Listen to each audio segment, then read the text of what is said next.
This was the most embarrassing and disappointing game of any NBA holiday games we've had so far. And here's why.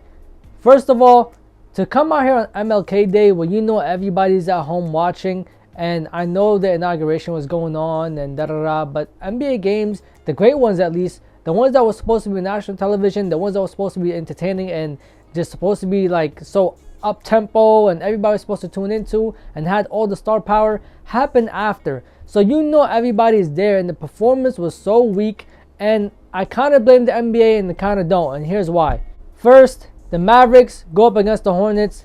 They lose to the Hornets, and mind you, the Mavericks had a 98-94 lead, and at the same time, I can't really blame the Mavericks because they're missing Luka, who's a very big part of the team, and Kyrie just came back. So it's like, okay, but you lost to the Hornets, who are not supposed to be a great team, and they just destroyed you in the last like couple of minutes.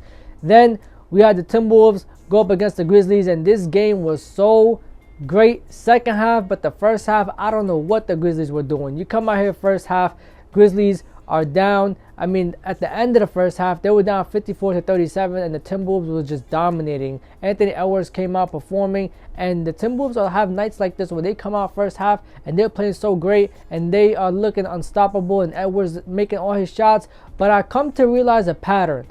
When Anthony Edwards is making his shots early, the Timberwolves lose or don't play as great down the stretch. And then when he starts the first quarter like 0 for 6, they win the game. Why? I don't know. Second half, the Timberwolves choke the lead. The Grizzlies come back. They fight back. And this really went to the wire. I mean, the end of the third quarter, the Grizzlies were still down. And the Timberwolves still had control. But the Grizzlies kept fighting. And then in the fourth quarter, they really took control. And really the last couple of seconds, they took control. They went up by 2. And again, the same type of plays that I was talking about the last time when these two teams matched up.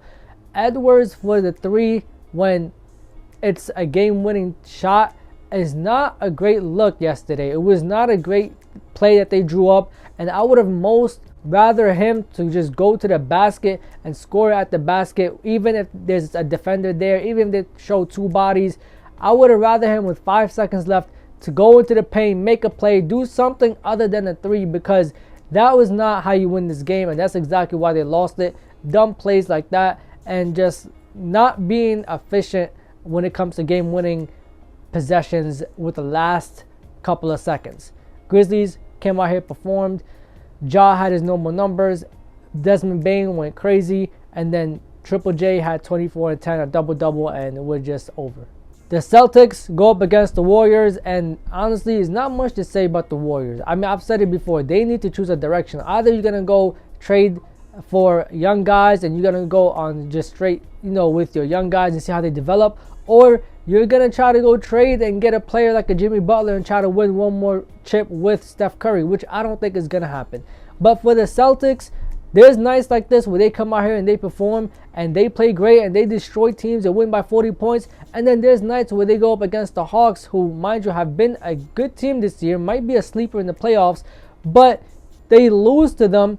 And not only they lose, and it's in the fashion that they lose, in terms of like the stupid plays that they make, the stupid turnovers, the plays that make you think that this team hasn't played with one another. And mind you, this team has won a championship, and they've just been like this all year long. There's nights where they play great, there's nights where they play bad, and it seems like they get up for teams like the Steph Curry teams, the LeBron James led teams, and then the young teams, they just don't get up for them as much. I don't know why. Maybe they don't view them as competition. Maybe they just view them as regular competition and not just playoff season competition. It might that be the issue.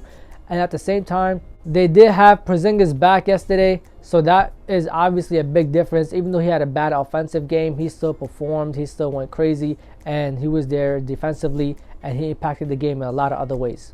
We had the Suns go up against the Cavs, and this was the most embarrassing game of the night. Now, this is why I say I don't blame the NBA. Because all of the other games, okay, fine, just players playing bad, teams not, performing as well as they should have been, whatever. But when you come to the NBA and you come to the Phoenix Suns and the Cavs, there was no way that the NBA was going to be able to predict that the Phoenix Suns were going to be this bad this year and that the Cleveland Cavaliers were going to be this great this year. because yesterday was a complete annihilation. I mean, the Cavs came out here first quarter. It looked like the Suns were competing. It looked like they have some type of heart. And it was a 27-27 game at the end of the first quarter. And in the second quarter, the Suns just couldn't compete with the Cavs at all. I mean, the Suns defense looked like their plan was just to foul. They were getting beat off the dribble. They were getting beat in every way possible. And all they kept resulting to is foul, foul, foul. And, you know, the Cavs capitalized like they're supposed to. You have Darius Garland, who came out here, led them in the first half, put up 14 points, and hit 2 clutch free throws. I know it was the first half, but they mattered because you opened up a lead, and it was a 9-point lead, then a 12-point lead. The rookie they had, I forgot his name, so I don't want to mispronounce it. I think his last name is Johnson. Might have been, yeah. So he came out here, he went crazy, he performed, and he finally got minutes. And when he got minutes, he capitalized. And this is the type of guys that the Cavs have been building. It's almost like they finally have a culture. Donovan Mitchell killed the Suns. KD tried in the third quarter to bring them back. It was not going to happen. And overall, the Cavs won the game like 118 to like 90. It was embarrassing. We had the Hawks go up against the Knicks, and the Knicks performed. They won, and they clutched up when it mattered the most. Jalen Brunson performed. He did what he had to do. So did Mikal Bridges. He has been struggling a couple of games, but yesterday I think he had 24 points or 26 points. He definitely wasn't struggling then. Jalen Brunson made a couple of good plays. And the Knicks overall just came out here and won this game against the Hawks. I believe the Hawks were up. They came out like a 15-6 run in the first quarter, I believe it was. And then around the end, they were up like going into the fourth quarter.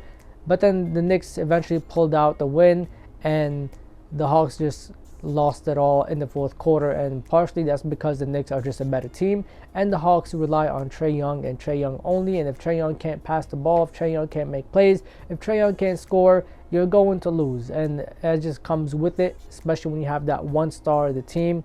But they tried. They were in the game, and like I said earlier, I do think the Hawks are going to be a sleeper in the playoffs. They might be able to pull off a season like how they did a couple of years ago and eventually knock off a couple of teams that they should have never been able to knock off in the first place. The Knicks, I'm glad they beat them. It was a good game, but I'm happy they won because this was like the only game that kind of lived up to the hype yesterday, and it was just embarrassing. It was overall just a bad day in terms of games.